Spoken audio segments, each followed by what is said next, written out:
Hello दोस्तों, welcome back to my YouTube channel. आज मैं एक नए रिक्रूटमेंट के साथ आई हूँ कोलकाता पुलिस के तरफ से, जिसका नाम है कोलकाता पुलिस कांस्टेबल रिक्रूटमेंट 2024 और इसमें टोटल 3734 वैकेंसीज निकले हुए हैं। हाँ दोस्तों, 3734 वैकेंसीज और इसका ऑनलाइन आवेदन की प्रक्रिया शुरू हो चुकी है। तो आइए अब हम इस वीडियो में आगे देखते हैं इस रिक्रूटमेंट के रिक्वायरमेंट्स क्या है और आपका एग्जाम पैटर्न क्या हो सकता है। तो आइए सबसे पहले हम इसके पोस्ट के बारे में जानें। तो ये है पुलिस कांस्टेबल का पोस्ट है।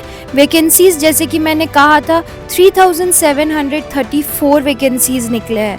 एजुकेशन क्वालिफिकेशन में 10th पास चाहिए। तो जिन लोगों ने 10th पास कर रखा है वो लोग इस पोस्ट के लिए एलिजिबल है। सिलेक्शन प्रोसेस के बारे में बात करें तो सबसे पहला आपका exam PET PST document verification होता है। तो ये सिलेक्शन प्रोसेस के बारे में हम लोग आगे इस वीडियो में बात करेंगे और डिटेल में। तब तक के लिए आप हमारे साथ ही रहिए। ऑर्गेनाइजेशन के बारे में बोले तो ये कोलकाता पुलिस के तरफ से निकला हुआ रिक्रूटमेंट है। आइए अब हम इसके इम्पॉर्टेंट डेट्स के बारे में जानेंगे। इम्पॉर्टेंट डेट्स चाहे तो आप स्क्रीनशॉट भी ले सकते हैं। तो इसका स्टार्ट डेट आपका 1 मार्च 2024 एप्लीकेशन स्टार्ट हो गया है। तो जिन लोगों ने अभी तक नहीं भरा है वो फटाक से भरना स्टार्ट करिए। इसके ऑनलाइन साइट है wbpolice.gov.in पे जाकर के आपको इसके ऑनलाइन एप्लीकेशन मिल जाएगी। तो जा कर के भरना स्टार्ट कर दीजिए और इसका जो एंड डेट है वो 27 मार्च को है। तो 27 से पहले आप फॉर्म भरना स्टार्ट कर दीजिए। आइए अब हम इसके एप्लीकेशन फ़ी के बारे में बात करेंगे। ये कैटेगरी वाइज डिवाइडेड है। पहला कैटेगरी है आपका जनरल और ओबीसी, जिसमें आपका 170 रुपीज़ लग रहा है।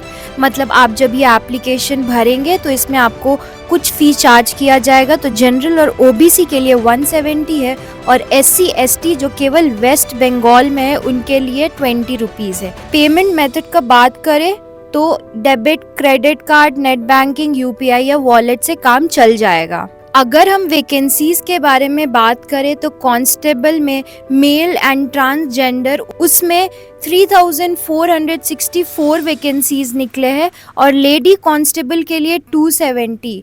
तो जो लोग मेल एंड ट्रांसजेंडर जो लोग इस पे इंटरेस्टेड है वो जा कर के फॉर्म फिल कर सकते हैं और इवन लेडी कांस्टेबल पे जो लोग इंटरेस्टेड है वो भी जा कर के ये फॉर्म फिल कर सकते हैं। आइए अब हम इसके एज लिमिट के बारे में बात करें तो एज लिमिट भी कैटेगरी वाइज डिवाइडेड है। पहला है आपका जनरल अनरिजर्व, तो जिसका मिनिमम एज 18 है और मैक्सिमम एज 30 है। मतलब 18 से लेके 30 के बीच वाले लोग जा कर के अप्लाई कर सकते हैं जो लोग जनरल कैटेगरी के अंडर आते हैं। ओबीसी और ट्रांसजेंडर में 18 इयर्स से लेके 33 इयर्स के बीच वाले लोग जाकर अप्लाई कर सकते हैं। उसी तरह तीसरे कैटेगरी में एससी एसटी और सिविक वॉलंटियर्स लोग 18 से लेके 35 इयर्स के बीच वाले लोग जाकर इस पोस्ट को अप्लाई कर सकते हैं। तो जल्दी से जाइए और ऑनलाइन अप्लाई करना स्टार्ट कर दीजिए। आइए अब हम इसके एलिजिबिलिटी क्राइटेरिया के बारे में बात करें तो जैसे कि मैंने कहा था कि 10th पास होना ज़रूरी है। तो जिन लोगों ने 10th पास कर रखा है वो लोगों के लिए ये काफ़ी अच्छा अपॉर्चुनिटी है इस पोस्ट के लिए।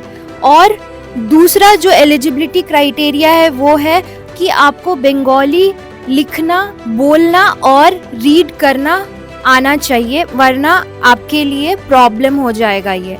तो ये दोनों क्राइटेरिया बहुत इम्पॉर्टेंट है इस पोस्ट के लिए। आइए अब हम इसके सिलेक्शन प्रोसेस के बारे में बात करें तो सिलेक्शन प्रोसेस आपका 5 स्टेज में डिवाइडेड है। पहला है आपका रिटन टेस्ट, दूसरा है आपका फिजिकल मेजरमेंट टेस्ट जिसको हम लोग पीएमटी भी बोलते हैं, तीसरा है आपका फिजिकल एफिशिएंसी टेस्ट जिसको हम लोग पीईटी भी बोलते हैं, चौथा है आपका इंटरव्यू और पांचवा है आपका मेडिकल एग्जामिनेशन। तो एग्जामिनेशन पैटर्न इस तरीके का है। एग्जामिनेशन पैटर्न भी category wise, subject wise divided है। तो सबसे पहला जो कैटेगरी है आपका general awareness and general knowledge का, जिसका 40 मार्क्स का क्वेश्चन आएगा। दूसरा है आपका एलिमेंट्री मैथमेटिक्स जो 10th स्टैंडर्ड तक जो आपने पढ़ा है उस बेसिस पे आएगा, जिसमें 30 मार्क्स का क्वेश्चन आएगा। तीसरा है आपका रीजनिंग, इसमें भी 30 आएगा। तो आपका टोटल हो जाएगा 100, मतलब 100 मार्क्स के क्वेश्चंस आएंगे। तो कुल मिला के 100 मार्क्स के क्वेश्चंस आएंगे। अब अगर हम क्वेश्चन टाइप के बारे में बात करें तो MCQ बेस्ड आएगा और इसका जो ड्यूरेशन है वो है आपका 1 आवर, 1 घंटा का रहेगा एग्जाम। तो आप उसके अकॉर्डिंगली तैयारी स्टार्ट कर दीजिए। आइए अब हम इसके सैलरी के बारे में बात करें तो सैलरी आपका रेंज करेगा 18,730 से लेके 68,040 रुपीज़ तक। तो आपका बेसिक सैलरी रहेगा 18,730, लेकिन आगे बढ़ते बढ़ते आपका मैक्सिमम सैलरी जा सकता है 68,000 से लेके 78,000 तक। तो इसी के साथ मैं इस वीडियो को एंड करती हूँ और आशा करती हूँ कि आपका प्रिपरेशन स्टार्ट हो गया होगा। और एक और बात दोस्तों, ये काफ़ी अच्छा बम्पर अपॉर्चुनिटी है, इतने सारे इस पे वैकेंसीज निकले हैं, तो देरी मत कीजिए, जा करके भरना स्टार्ट करिए। और अगर आपको इस रिक्रूटमेंट के बारे और कुछ इन्फॉर्मेशन चाहिए या फिर आपको कुछ डाउट है, कमेंट बॉक्स पे मेंशन करना ना भूले। तब तक के लिए take care. Also don't forget to like and share this video, and also don't forget to subscribe this channel for more government updates, recruitments and notification. तब तक के लिए take care, bye bye and thank you.